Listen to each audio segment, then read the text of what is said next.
There it is. Okay. Yeah, and if you're not comfortable with being, being recorded, just keep your camera off. If you have any questions, just throw them in the chat, and that's totally fine. But yeah, good afternoon. If you've got your lunch, you've got your midday coffee, tea, whatever you've got, welcome. And we're going to go ahead and get started. So yeah, welcome back if you've been to these Lunch and Learns before. If not, welcome. I'm your host, Casey, and we are the Affordable Housing Consortium. So I hope that you've been enjoying the summer weather. Enjoy it while we still have it. We're happy to have you have time in your schedule to make it today for an informative chat about local transit policy. Some more people in the room here. Lots of people in here today. This is great. So yeah, because we know that on top of housing is what we focus on a lot with the consortium, obviously, but transit planning and projects are directly linked to housing planning and development. So we're really excited for this topic today. For today's Lunch and Learn, we're going to be joined by two distinguished representatives from Pierce Transit, and they're here to give you an update on their upcoming long-range plan. So we're going to explore the reasons for the plan, some updates that Pierce Transit has, some key messages from the plan, and we'll have some time to discuss what's been presented today and have some time for questions. And really quickly, before I introduce our presenters, I'd like to briefly introduce myself and the consortium. My name is Casey Twiggs. I'm the membership coordinator for the Tacoma-Pierce County Affordable Housing Consortium, and I'm your host. The Affordable Housing Consortium is a nonprofit membership-based agency. We provide public education, advocacy, and support for the expansion of affordable housing within Pierce County. One way that we do that is by hosting these lunch and learns open to the public. We hold special meetings. We collect data to share with the public, all on the need for housing and development and local policy. We also advocate at the state and local levels for policies and funding that will support the creation of more affordable housing and as well as bolster the work of our members. And so altogether, we have about 70 plus members ranging from affordable housing developers, construction companies, financiers, architects, individuals, all around the same notion of housing. Housing affordability and advancing that in Pierce County. And we do recognize that these solutions, the solutions to our community's housing needs, issues, require collaborative efforts across multiple sectors. And the consortium is always actively working with and learning from other agencies, including those within transit, like today, public health, education, equity, Black home ownership, and so many more topics around in our community. So today, we're excited to be focusing on transit planning through Pierce Transit, and I hope you're as excited as I am. We're gonna, I'm gonna give you an introduction of our esteemed presenters today. So Tammy Apthorp and Darin Stavish. So Tammy is a Tacoma native with 26 years plus experience in public transportation.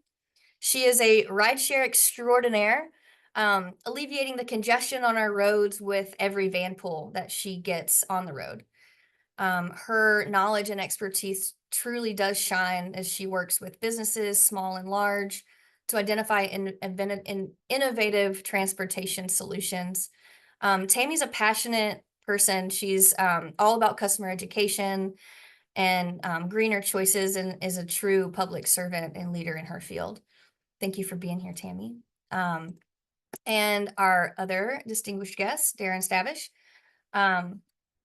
So since October 2013, Darin has been the principal planner with Pierce Transit. Prior to that, he spent over 7 years with the Colorado Department of Transportation as a regional planner. Here at Pierce Transit, he's responsible for pretty much anything that has planning in the name, specifically the agency's transit asset management plans as required by the FTA every 4 years, as well as long-range plans. That's what Darin deals with. And Darin was the primary author and led the the consultant contract for the inaugural Destination 2040 Long Range Plan. That was completed and formally adopted in April of 2016. So his primary focus in 2024 and into 2025 is going to be all about the all-new Destination 2045 Long Range Plan. And next year, he will be the project manager for a second feasibility study to determine the next logical stream bus rapid transit corridor project as funded by Move Ahead Washington and Climate Commitment Act. We're really excited to have you guys here, really excited for this content. And we're gonna just jump right into it. If you guys have any questions along the way, you can feel free to raise your hand, unmute yourself. We can call on you. We can have discussion and questions as we go through the presentation. And if you'd rather, just hold them towards the end and we'll have time for questions and discussion at the end. All right, Tammy, take it away. Okay, thank you, Casey, and thank you everyone for being here. We're happy to share our transit news with you. So as she mentioned, a typical day for me is starting rideshare groups and talking to businesses about Orca for Business. And that's basically supplying an annual transit pass to employees, clients, students age 19 plus, or in some cases, multifamily housing owners on a residential or number of units factor. So that's a typical day. Today, I'm going to just kind of pare down some of our monthly transit news we spread throughout the county through our various connections, neighborhood councils, business districts, and things of that sort, to help get that knowledge out there into our community, and then basically hand it over to my teammate Darin for more of the long range plan discussion. So you have pretty much 2 more days left until the end of August to try riding Gig Harbor Trolley. There's 2 more days. It's Thursdays and Saturdays. It's just $2 and it ends August 31st. So if you haven't done it yet, this is your last chance. I tried to warn you. September service change. So we typically have 2 service changes twice a year, March and September. So upcoming September 1, there's going to be some transit bus schedules on all 27 routes with improvements. So adding trips to Route 3 on weekdays from 1 to 6 p.m. and it's going to run every 15 minutes, as well as additional morning and afternoon trips on Route 100. So if you want to see most accurate and current schedules, you're going to want to check out piercetransit.org. Also, you may notice around town some new bus shelter installations. They're going to have a bench with smaller glass panes, and this helps with vandalism resistance, so they're easier to repair if they are vandalized. And they also are featuring solar powered lighting panels. So this makes a big difference for riders in the general area surrounding and stuff in the darker hours, especially in the winter months. And these are kind of being installed in phases, basically with more than 90 installed by the end of the year. So that's exciting. And then also, Pierce Transit recently received a $14.8 million grant from the FTA to purchase new battery electric buses and install new charging equipment. So this is going to be more reliable service to the community. And it also goes hand in hand with Pierce Transit's sustainability as a core value. So that's exciting stuff. Also along Pierce Transit's Route 1 along Pacific Avenue, it's a 14.4-mile corridor from Spanaway going into North Tacoma. Alongside of that is our Stream community line, and that kind of mirrors that route, and it offers many benefits, stopping only at 14 major stops rather, and it helps people get there fast. The difference is this one commutes in the AM and PM peak times, and it helps make regional connections by going to Tacoma Dome Station, where in today's world currently Route 1 does not. So that's a great way to help people get those regional connections. And finally, if you are not familiar with using Runner, that is kind of like Pierce Transit's version of Uber or Lyft type of a service. We currently have 6 Runner zones, and they are 7 days a week from 7 a.m. to 10 p.m. in the Tide Flats Runner, excuse me, I keep saying Runner, Tide Flats, Ruston, Puyallup, Gig Harbor, and Spanaway, Parkland, Midland zones.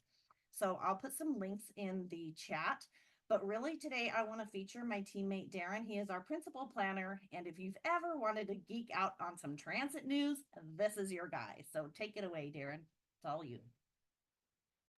Thank you for the handoff.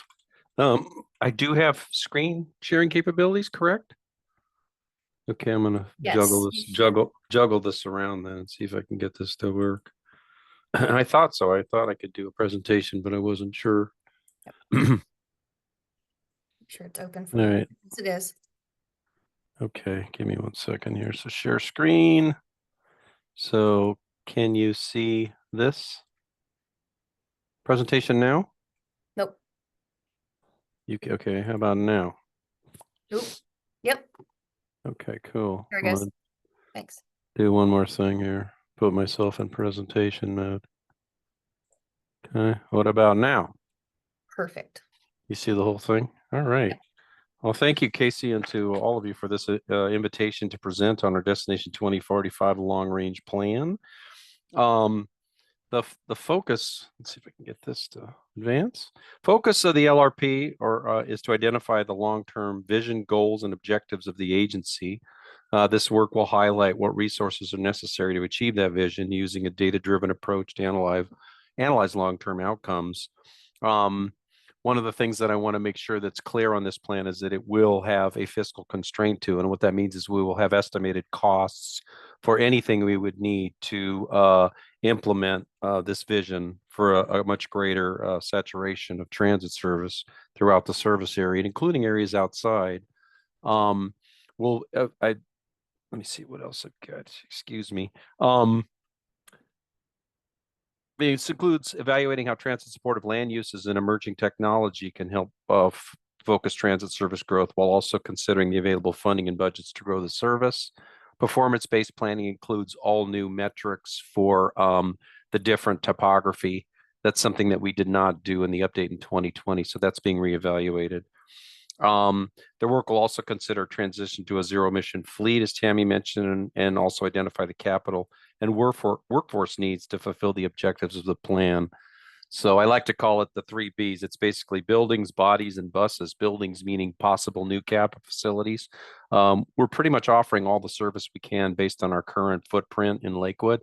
And if we're going to be introducing any additional sound transit service or additional bus rapid transit, we are going to need a satellite base. So we're looking at that, and that's the buildings. The bodies is our most important staff members, namely bus operators and journey level mechanics. And then what did I say? Busing, and then buses, of course, is the number 3, and that's really focusing on a zero emission vehicles fleet. I'm going to touch on some broader trends too and contexts that are guiding this work. It includes ridership, regional connectivity, land use, and technology in the following slides. We will be talking about key trends. You know, this stuff happens so fast. I can, for example, as recently as 4 or 5 years ago, we were saying, God, could you imagine if you could actually look at an app on your phone to say when the next bus was coming or pay your fare via a mobile phone? What a concept, you know, and of course, that's something autonomous vehicles, driverless vehicles were just only something that was in science fiction just as recently as, 4 or 5 years ago. And now Jacksonville Transit Authority in Florida is actually doing a autonomous vehicle pilot project. So it's the future's now. One of the places we think this makes a lot of sense is like up at Point Defiance Park, whereby they've asked us if we could help them get people from the parking lot and the ferry terminal up to the zoo and the aquarium. And a big bus won't fit up there, and it really doesn't make any sense contextually. But certainly something like this, an autonomous shuttle does. And they're already being implemented in places like large retirement communities, Sun River, Arizona as an example. Also, the University of North Carolina Charlotte campus has one. So that's something that we think is going to happen a lot sooner rather than later. Talked a little bit about critical elements shaping the direction of the plan. It's really ridership, regional connectivity, and land use.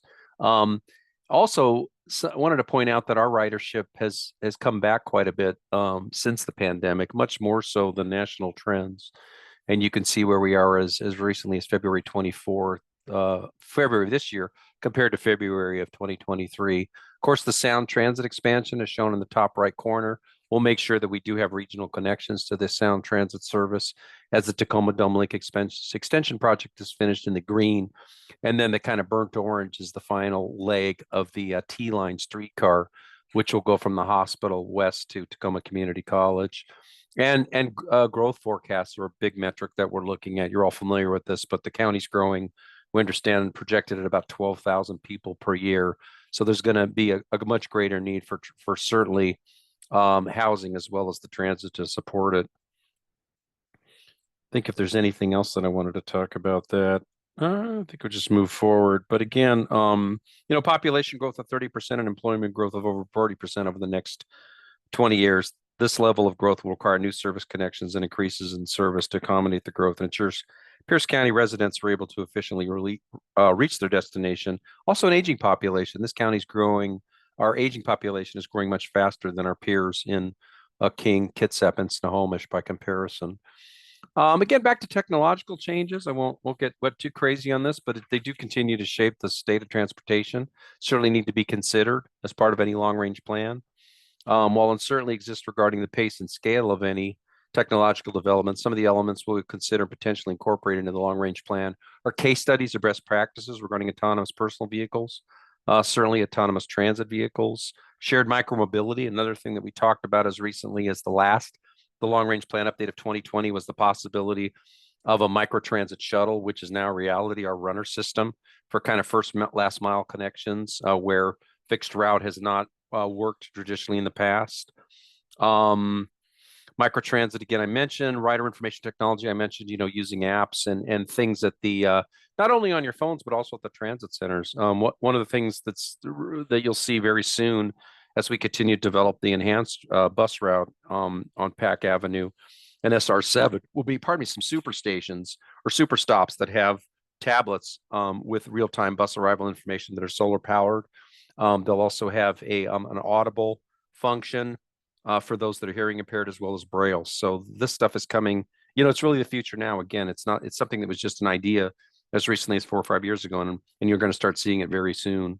And that's shown here kind of under rider information technology.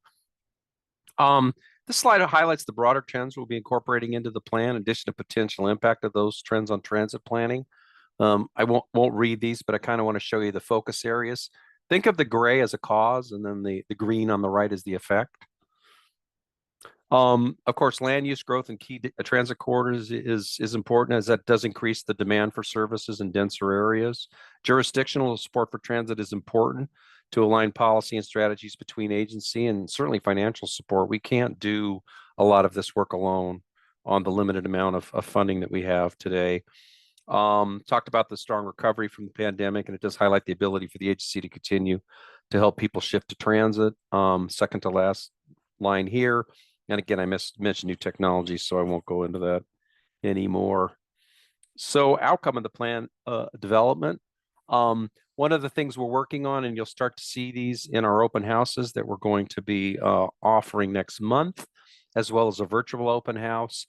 And then we are working on a storyboard, which is an interactive open house / survey that will be put up. And it will show the actual scenarios, the growth scenarios. And they're based on our baseline. Everything that we do is budgeted in what's called service hours. We're budgeted for 500,000 a year. And a service hour is everything from the time that the operator gets in the coach and leaves our base to the time they pull it in for the night or at the end of their shift.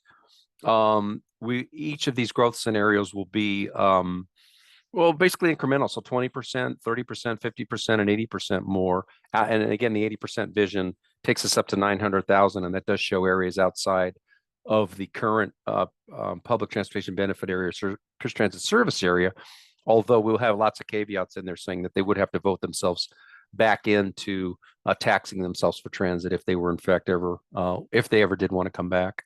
Speed and reliability framework I want to talk about for a second too, because that's it's been called BRT Light really, and it's something, it's not new. King County Metro is doing it where they can't afford rapid ride.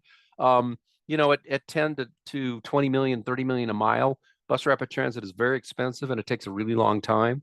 And some of our routes, like Tammy mentioned, completing the bus stream system expansion study, that we completed last March in 2023 showed that really the most viable routes for bus rapid transit are our current Route 1, 2, and 3, which are coincidentally our most utilized numbers 1, 2, and 3 year after year. We did look at the 402 out in Puyallup as well as the 4, which is the east-west route that connects Puyallup to Lakewood.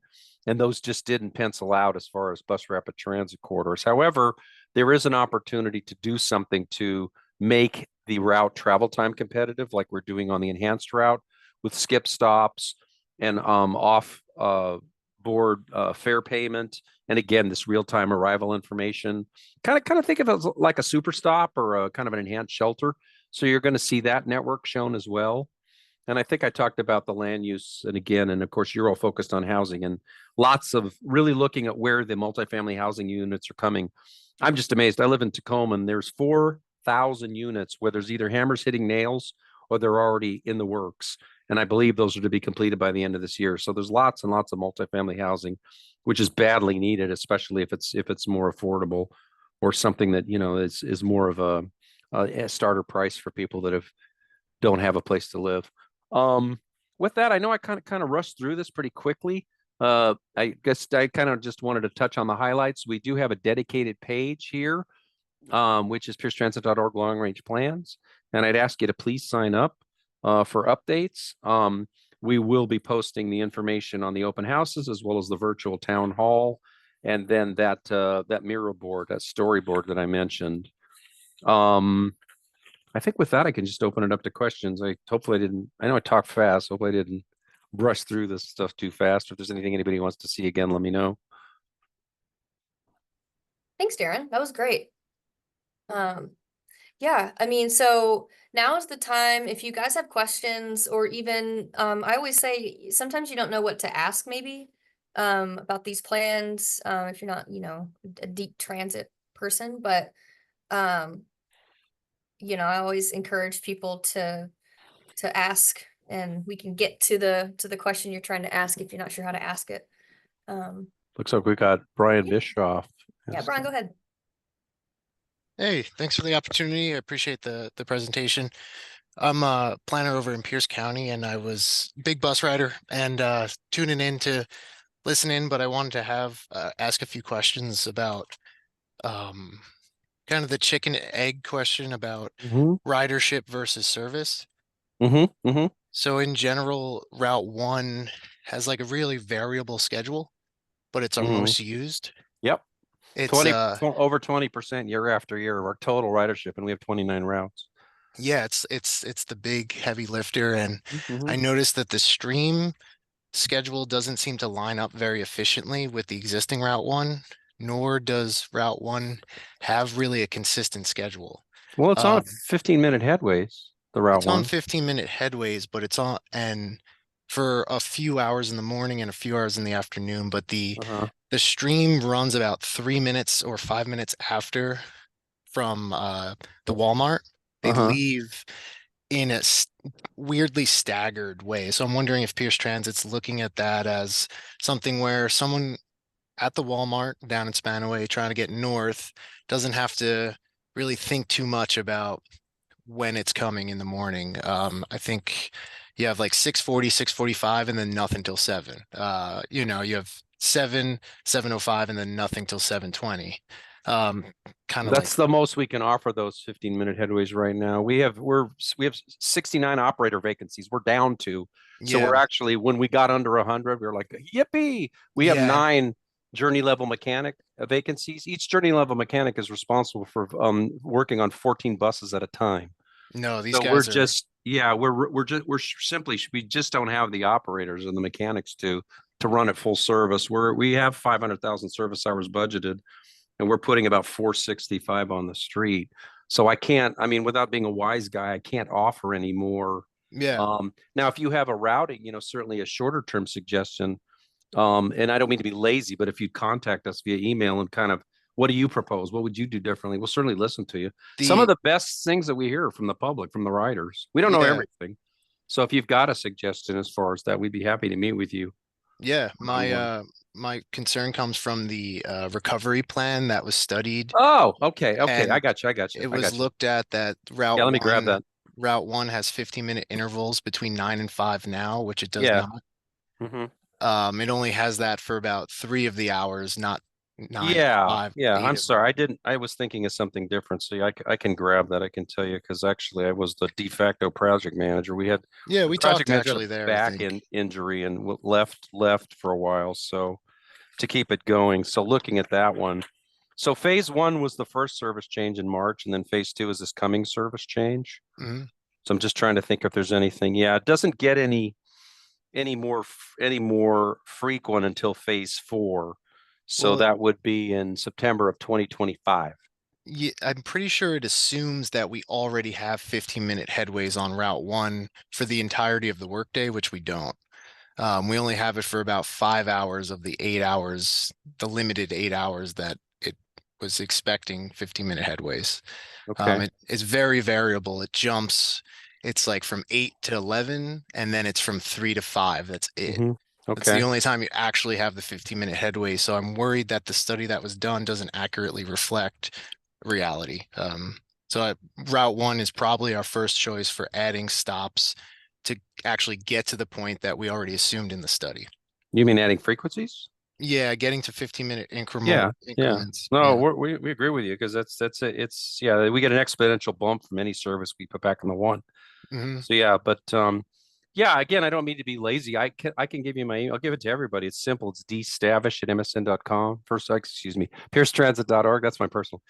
dstavish@piercetransit.org and email me, and then I can put you in touch with the scheduling folks and maybe just have you talk to them one-on-one. Cool. Yeah, if you could drop it in the chat, that'd be awesome. Oh yeah, I'd be happy to. Yeah, yeah. No, again, we appreciate this because the best suggestions come from people that ride the system. We don't pretend to know everything. Yeah. So, and I don't at all. I pretend to be a service planner, but I'm not. No worries. Well, I appreciate the opportunity. Thanks for Yeah, thank you for your comments. And please get in touch, and I'll put my phone number in there too. Are you writing it in there, Darin? Yeah, I'm about to add it too. Okay, I was Mm. about to put it in there. I wasn't sure if it was .org or Yeah, Um, .org. Yeah. We've got another, I know you're typing, but we've got another question in the chat. Which routes are running at nighttime hours? Denise wants to be able to tell clients. Which routes are running at night? Yeah, and Denise, if you want to come on and specify what you mean for Darin, which routes are running at nighttime hours? Is that It was something that was brought up in our community needs assessments. And I'm sorry, I've got a terrible cold, so That's all I'm right. sounding a little off, but it was something that was brought up during our community needs assessment, and I want to be able to tell the clients that we have that if there are some routes that are running at night for back and forth for their from work to their residential apartments, their multi-unit family Yeah, apartments. it sounds to me like a matrix would help. Like the following routes are the ones, and we have that. If you I would love that. Yes. yeah, Thank you. would you again? Don't mean to be lazy. I'd write down your information. Would you contact me directly, please, and I'll get you that information? Absolutely. Because Thank we you. have that. We've got it's kind of a checkerboard, so they can look across which routes, and it shows you're looking at the span basically. I have that. I can get that to you. Thank you. Yeah, we had to do it actually for the county when we did our grant applications in the spring. That kind of stuff I can handle. The other gentleman, Brian, I don't have that information handy. But this one, yes, I've got that. I can be happy to send that to you. And it's easy to read. You don't have to be a transit planning guru or specialist or anything to understand. Thank you. I appreciate it. Yeah, and I can even do the same as far as give you the projection. Like it could say, well, today on August 22nd, this is what we're running, but as of September 1st, it'll be this, and as of March of 2025, it'll be this. I'm happy to share that with you. great? It's the other thing I want to tell the team too is that the nice thing about rubber tired bus is that unlike a streetcar or a train or anything, as we backfill these operator positions and journey level mechanic positions, we can offer more service sooner. It's not a hard, oh no, we can't do anything until like we're prohibited from, or there's no way it's going to happen before. We do base everything on a 6-month service change. But the improvements that Brian mentioned that came out of the fixed route recovery plan, our dream would be to offer these much, much sooner than the 30 months that were shown in the plan, basically 2.5 years. So, you know, as soon as we can fill, every time we hire people, it just, it makes it that much easier, because right now it's back to bodies more than anything. I have a quick question for Please. you, Darin. Is there a way, I mean, I know you said that you said next month you're gonna have kind of in-person, you know, community Mm-hmm. events. Are there other ways? Is there a schedule for that one? And are there other ways, virtual ways, that community members can engage with this planning process? Yeah, there add their sure comments? is. Yeah, Yeah, here we go. I'm gonna put that in the chat too, perfect. because there is. So you can sign up for updates, and what'll happen is we're finalizing that schedule. We have it, but we're not releasing it yet because we want to make 100% sure that all of these places are booked. But yes, but if you sign up for updates, you can be informed anytime anything's going on as far as this goes, any of this planning work. So in other words, whether it's an open house or the virtual, or there's been a schedule change to the plan.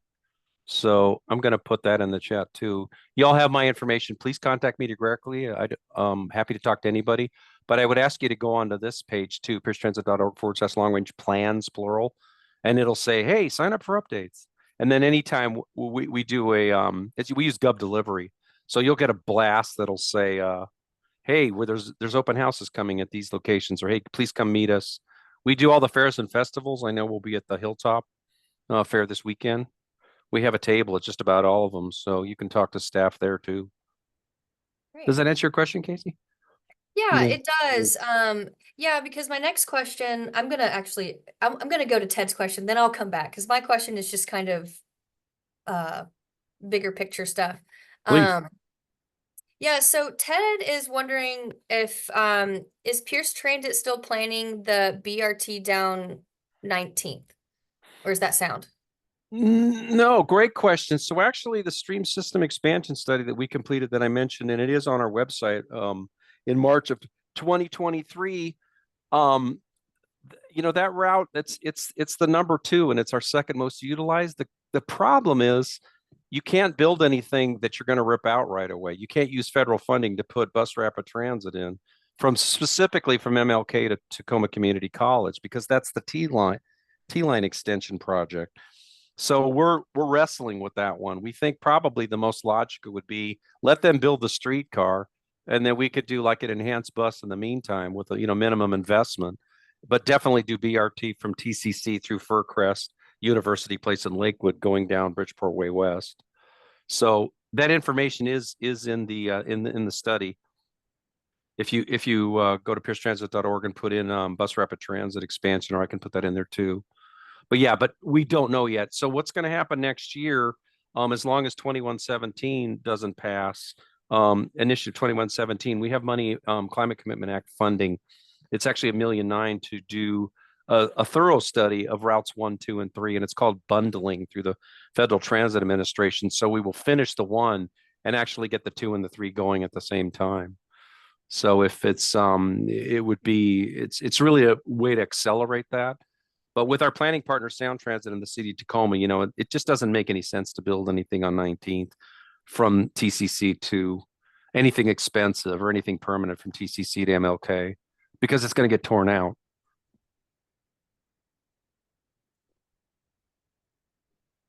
Thank you for that. Yeah, my pleasure. Does that answer the question? It seemed to. He said he likes the current thinking better.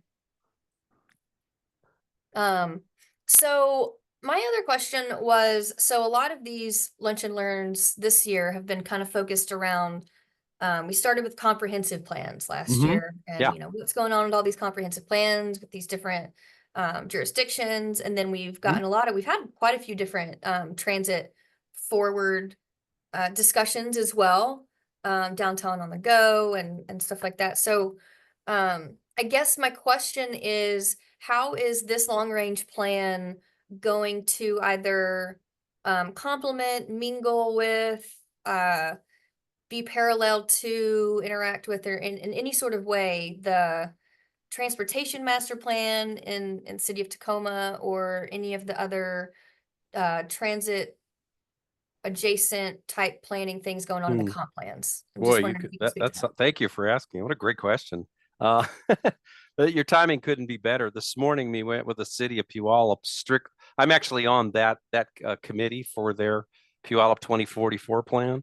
But we will have met with, when we're done, and we'll be done by tomorrow, 10 of the 13 communities we serve individually regarding how our long range plan complements and coordinates with their comp plan update.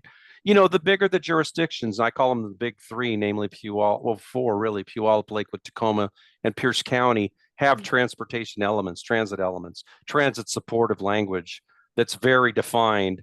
The smaller ones, not so much. So we still want to make sure that whatever they're looking at for their own comp plan updates, you know, which are all due by the end of the year, that we are, you know, that we're working together, and that we're speaking the same language, and that where they have growth projected is transit supportive. Ideally, it's not always. City of Stillicum, for example, has a giant infill development project that's going right at the north of Chambers Bay, just south of where the water treatment plant is. And it's very difficult to get to, and there's a really steep slope, and it just won't work for transit. But we want to at least, you know, anywhere that it does work, and in most places it will, we're looking at those alignments. In fact, we're actually they get the preview of the coming attractions of our build out plan and say, does this work? This route, is this where you're you know, not is it in the neighborhood? Is this right on the meeting the centers and corridors where you see infill development, multi-use development, multifamily development, mixed use development, that kind of thing. The densities and the demand for transit. So yes, great question. But we're talking to all of them repeatedly. Okay. The county was way ahead of the curve. We actually wrote their transit, or helped them with the transit supportive language in their plan. So, but yeah, we meet with the city of Tacoma on that topic least monthly. Their workshop was yesterday at our consultant's office, and this afternoon we're meeting with the cities of Fircrest, University Place, and Gig Harbor together, and then Edgewood and Pfeiffer tomorrow. Yeah, okay, you guys are really right in the middle of it, huh? Yeah, no, great. Yeah, you thank you for that. But it's we've got great planning partners. They're just wonderful people, and they're also smart, and they're all really forward thinking. And I think you all going to be really pleased when you see, not to pat my own back, but the fact that we are talking to each other all the time.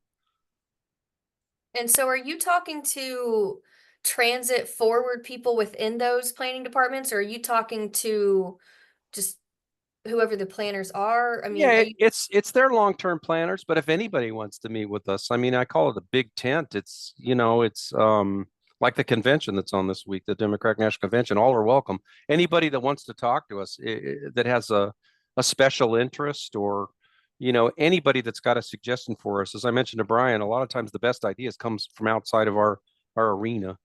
You know, I've been doing this a long time, and I don't know everything. It's anybody that wants to meet with us one-on-one, virtual. I'll bring pizza, and I'm don't mean to be a wise guy. I mean this with all my heart. Talk to us. Let's get together. You know. I appreciate that. I No, mean, it's because we yeah. learn, and there's always things going on that we don't know about, especially growth, or just, you know, anything new housing, senior housing, you know, anything, long-term care facilities, rehabilitation, anything that's a transit trip attractor or trip generator, we need to know about it.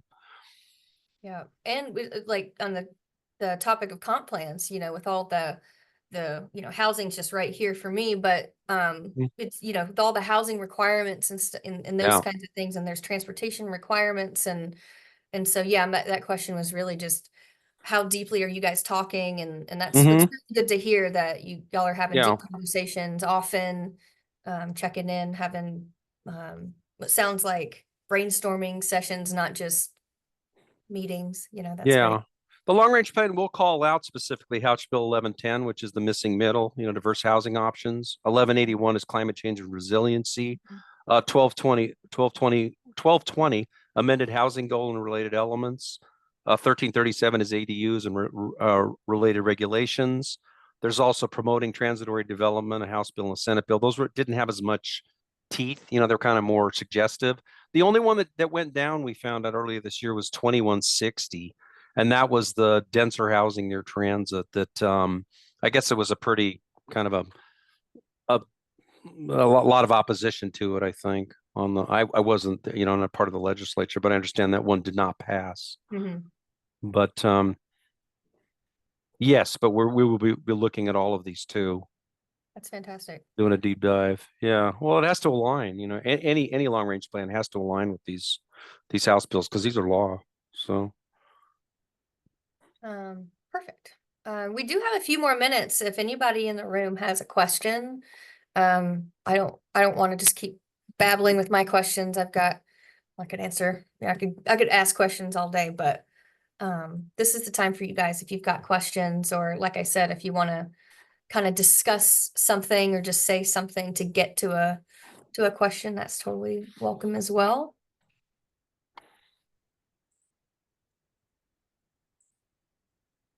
yeah, I think the main thing I would ask everybody is if you're interested in receiving updates, and we want to inundate your mailbox, it'll be something, because if you sign up for updates, you can pick and choose. I'm only interested in long range plan. I'm only interested in bus rapid transit.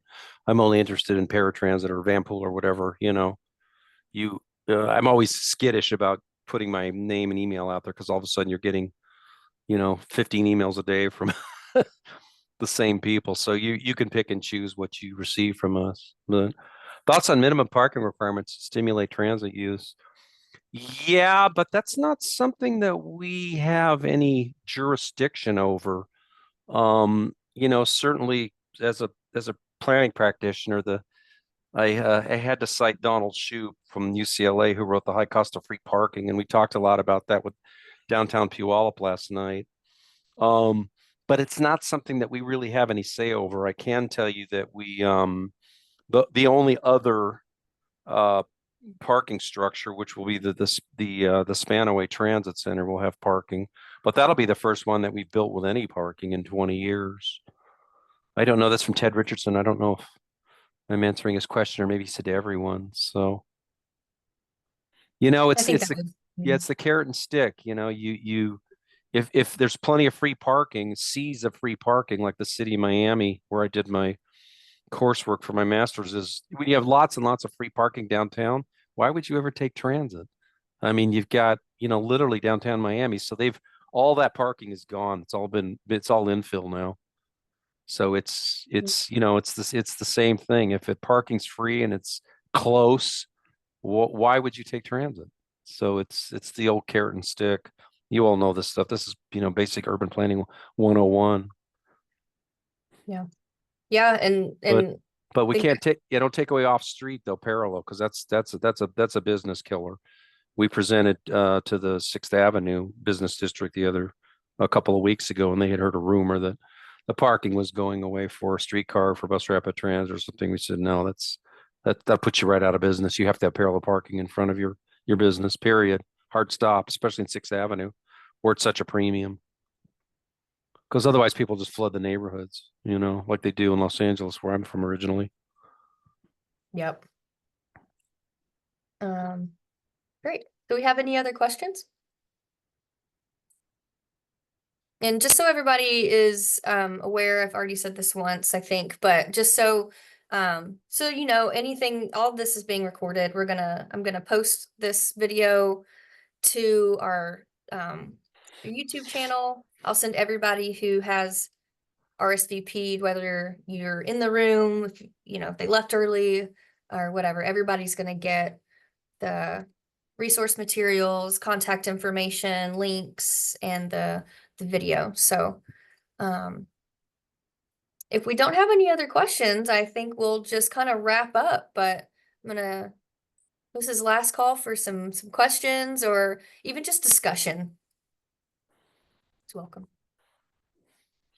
Yeah, I don't know. I've never met Ted Richardson. I never had the pleasure, but I'll answer him. This book was one of these that anybody that does this for a living, you have to read. And it's not a textbook. It's a really interesting read about how downtowns were developed post World War II, especially Miami's that had, come on downtown, and, everybody get in the car and come downtown. So it's about the, it's called carrot and stick. It's the incentives or disincentives to drive everywhere. It's been on my reading list for a while, but I haven't got to it yet. But we're discussing this right now in Tacoma through Home in Tacoma and how much to reduce the That's park. where I know your name from. Okay, I recognized your name and I didn't know who you were with. Yeah. But the council's uncertain how much we should reduce parking in residential areas we upzone. Yeah, that's a tough one. I don't envy you for that. That's a really hard decision to make because it's so, well, the Goldilocks, it's got to be just right. It can't be too hot or too cold. You can't have too much or too little. Yeah. Well, those cities like, New York, Chicago, San Francisco, LA, there's never enough and everybody still wants to live there. So I don't know. It's I'm from Los Angeles and I have friends that would never live anywhere else in the world. They think it's the center of the universe. So. So funny. Well, thank you for that, Ted. Oh, my pleasure. Yeah, thank you. I'm gonna include the name of that book as well in the follow-up email. Yeah, it's not wonky or textbooky at all. It's really good. And I think it's been updated. It's great. That's the topic. It's exactly what Ted put in the chat. Excuse me. Okay, well, this has been really great. Oh, one more thing. Denise, go ahead. I know Denise's name too from somewhere. Denise, where I know you from? I work at Metropolitan Development Council. Okay, your name's familiar to me. Thank you. I just wanted to say that I was inputting my email to sign up for the long range plan news, and that link isn't working. So I wanted to let you know. Okay. So you went to the web page and you input, and what did it do to you? Nothing happens. You got no reply, like thanks for your interest or anything? Okay. Because usually you should get a response. Yeah. Would you email me, please, your contact information? Absolutely. Yeah. You see me in the chat, dstavish@piercetransit.org, and I'll make sure that I follow up with IT because we need to know that, because if it's happening to you, it's happening to other people. I'm right here. That's not good. Yeah. Yep. I'll let them know. I'll let IT know. Okay. And I'll plug you in if that's okay. And I'll just sign you up for LRP updates. Thank you. Thank you for letting us know that. That's important. Thanks for catching that. Yeah, that's huge. Yeah, this has been really helpful, Darin. I appreciate your time. Tammy, I appreciate your time, both what you guys do. And yeah, I mean, transit planning is really important. I'm glad that there's a lot of interest in it. I'm glad that lots of people keep showing up to these events, and that's because it's interesting and important. So I appreciate you taking the time. I know you're busy. Oh, it's our pleasure. No, that's what we're here for.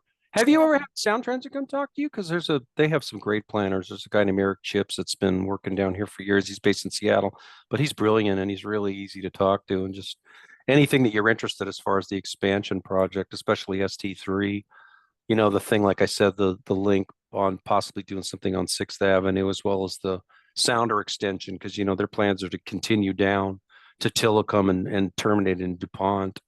Okay. So yeah, and then he can talk about bus rapid transit and stuff too.